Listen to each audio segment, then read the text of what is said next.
na seaside.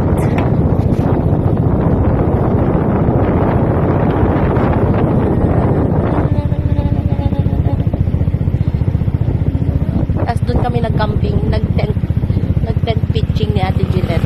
Doon sa kabila. Ha? Ha? Sa kabila pa? Oo. Nalayo pa ni road trip namin doon. Pwede kami doon maggala.